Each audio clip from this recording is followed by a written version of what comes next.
So many times when women earlier on, before the murder happens, they leave the partner and then they have such a hard time staying away.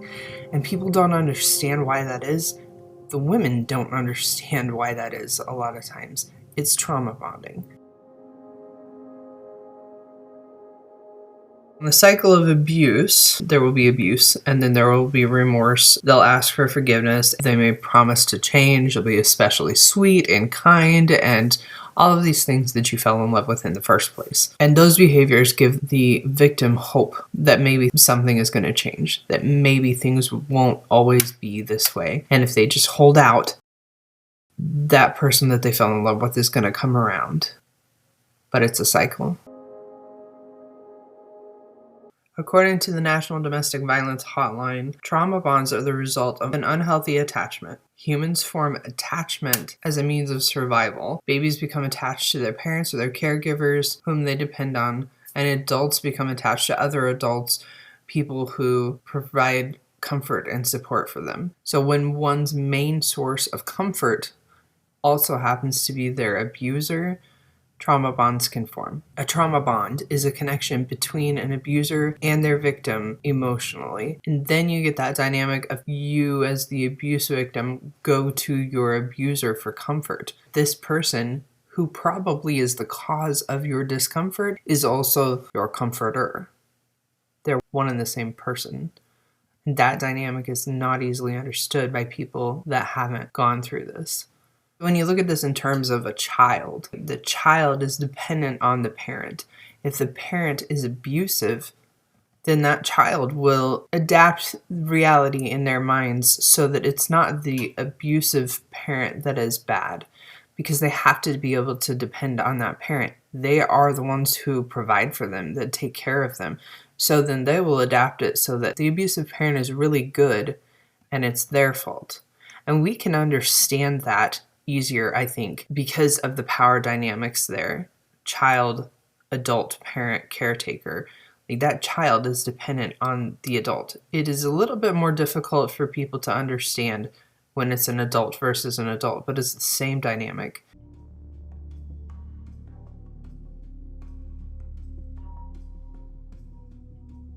That abuse partner, at least at first, will think, okay, maybe I'm doing something wrong, especially if the abuser is saying so and gaslighting them. I didn't mean to do that. You pushed me into it. You forced me into that. That was your fault. That also will continue that pattern, or start oftentimes that pattern that will end up in a trauma bond, where, again, you are seeking your comfort from the same person who's hurting you.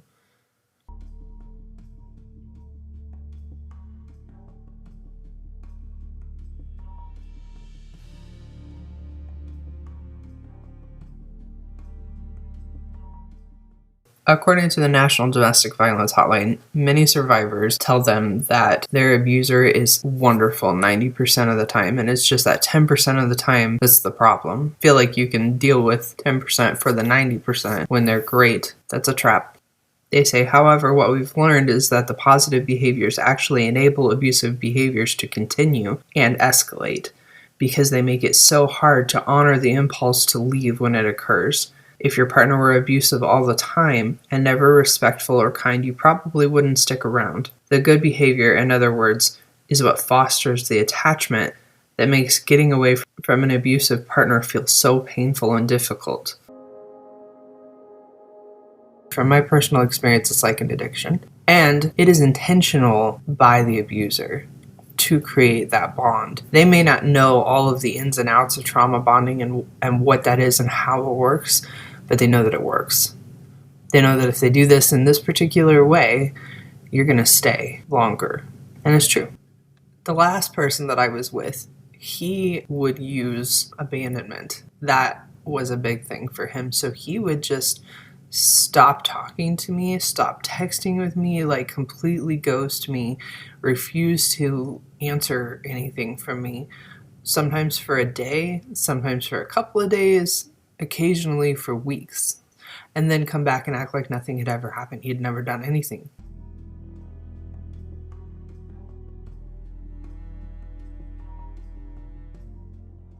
The addiction part comes in because we're addicted to the high that happens when everything is great with this person. But if you think about like a drug addict, their addiction isn't happy all the time. When they are crashing and when they are withdrawing and when they need more, those are not happy times. The only happy times are when they get their fix.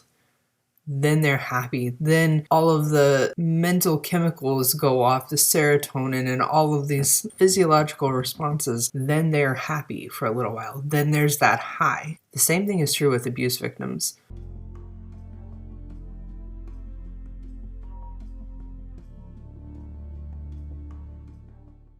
They didn't start out in this relationship being abused. They started out most generally with this person being or seeming like everything they wanted, because most of these people will learn what you want and become that for a while.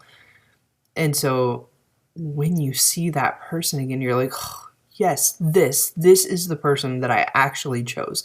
This is the person that I wanted to be with. This is the person that I fell in love with. And you're so happy that they're back. That's what's important. Oh, they're back. My love, my best friend. I have missed you so much. This is that person.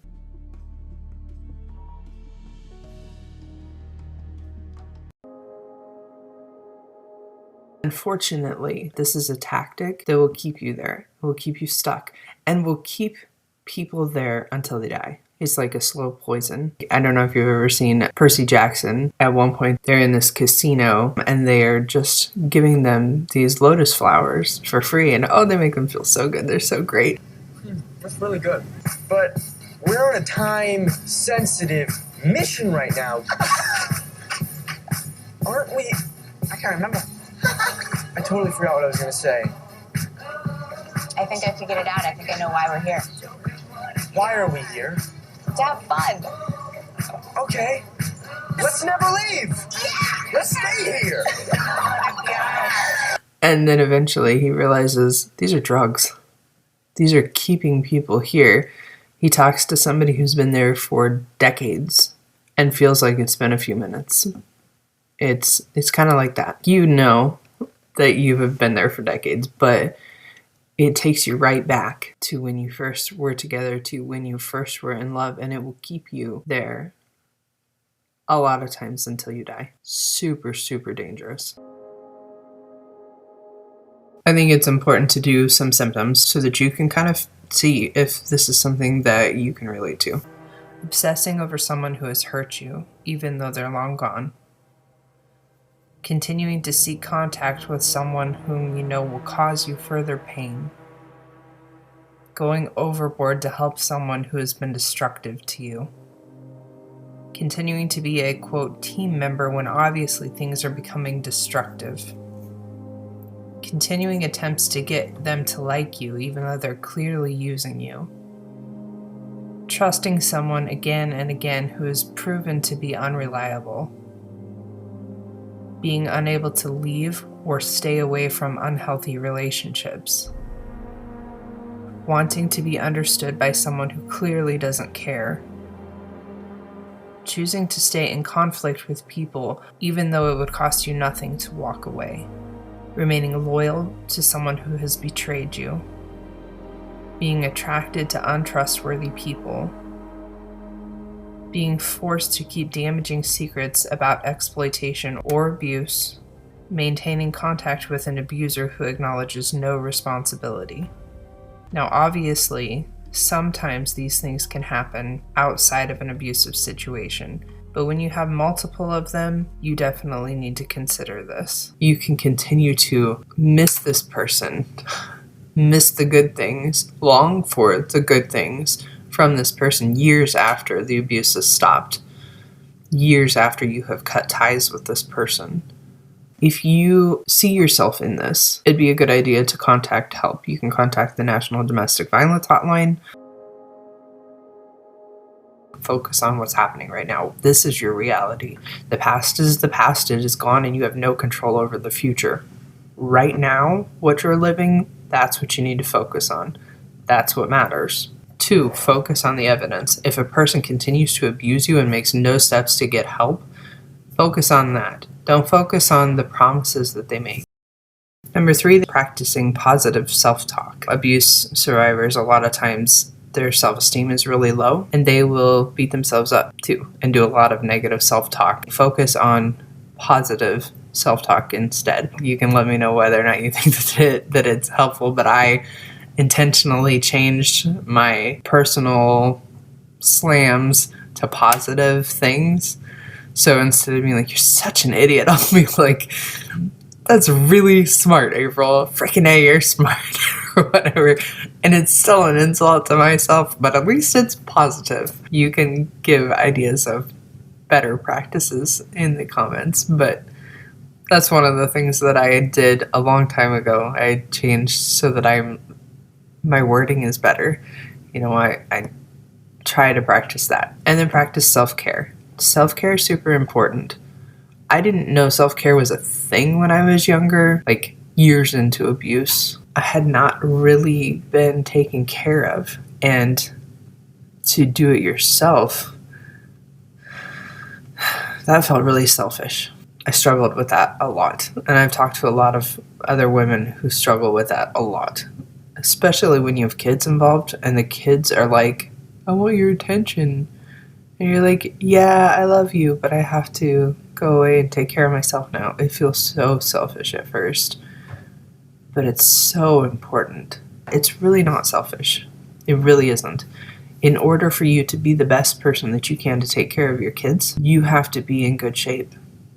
And that means that you need to take care of yourself. It's like the oxygen mask thing in an airplane. If an airplane's oxygen masks get dropped, they tell you put it on yourself first and then put it on your kids. Because if you die, your kids are screwed. Some examples of self-care can be journaling, meditating, exercise, hobbies, prayer, talking to trusted friends. Also, you can learn about abusive and toxic relationships in order to be able to spot the signs, learn about what healthy relationships look like and how to seek those out, and create a plan to improve safety and make it possible to leave. I have a plan for leaving in a hurry. You can watch that video next if you're interested. Next week, maybe we will do another case, but I want to do some more teaching and see if we can move people away from the end disaster result of intimate partner homicide. Thank you for your patience with me. This has been quite a struggle. It's just not an easy topic, and the more that I get into it, the more overwhelming it gets for me. So I really appreciate your patience. Until next time, please stay safe.